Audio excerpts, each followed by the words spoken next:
name is Kelisha, and I've had a son that was diagnosed with leukemia at the age of 2, and it was basically something that we just thought that was the flu that turned into a threatening disease. And it's been really difficult, but with the help of Chuck and all the associations, uh, we actually managed to sort of get through this. But as I'm saying, emotionally, it's been very hard.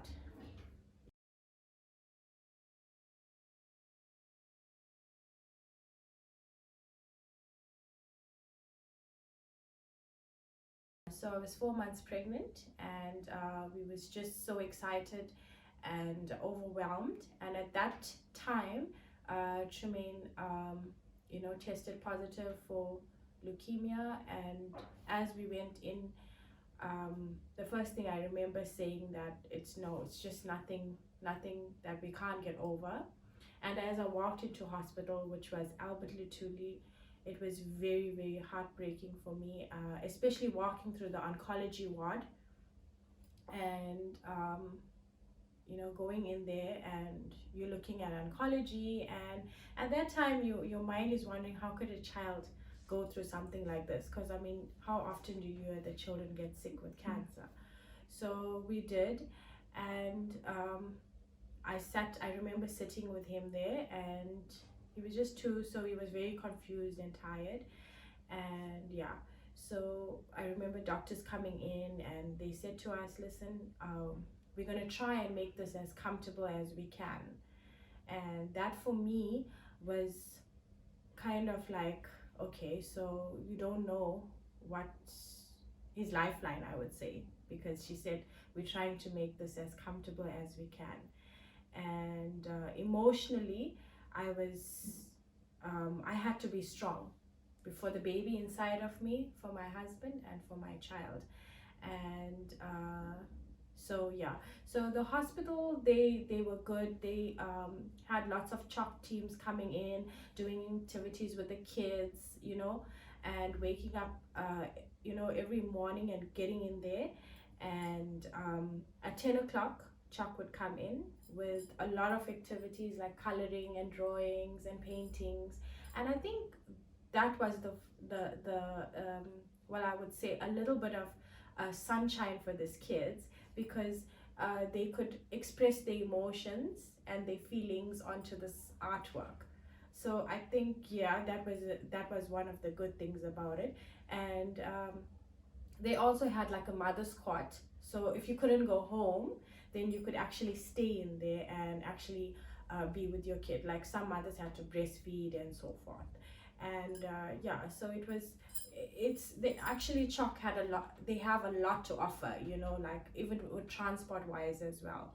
I mean, if you can't get home, I mean, they've got a bus, I think, that actually takes you to where you need to go, but obviously it leaves at a certain time. And yeah, so if you want to come in on a Friday, they try and accommodate you for the weekend, so you can spend as much time as you like with your kids.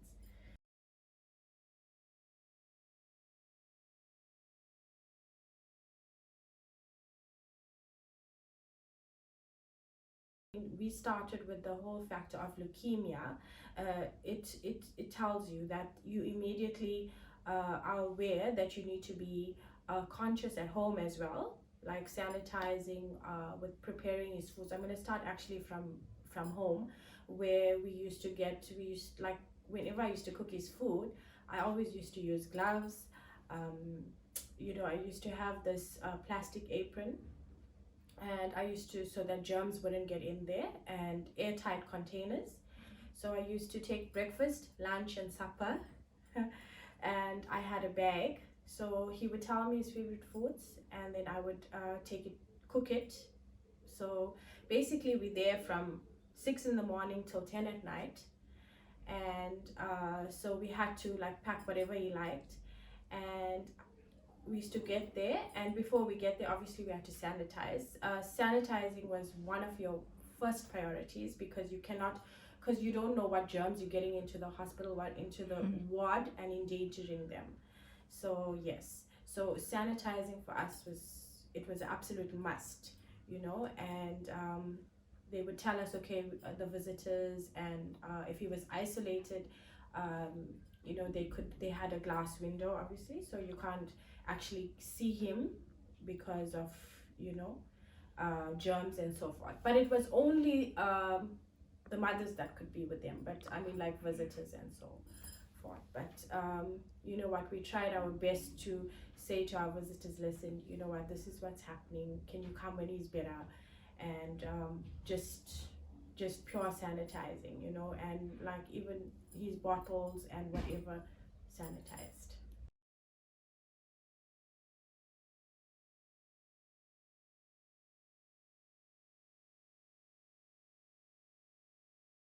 We had a matron in the morning that would come to each room and actually discuss the hygiene, and that we need to sanitize, you know, regularly, because his immune system is weak, and his white cells are low. You know, so definitely she'd come around and explain that to us, very politely, in a good way, and yeah. So when we used to bring him home, it was like, the doctors would say, okay, you are allowed visitors, you are allowed to go out, but if he's not, then they'd obviously say, okay, you can take him to certain place, but sanitize, wash hands as regular as possible.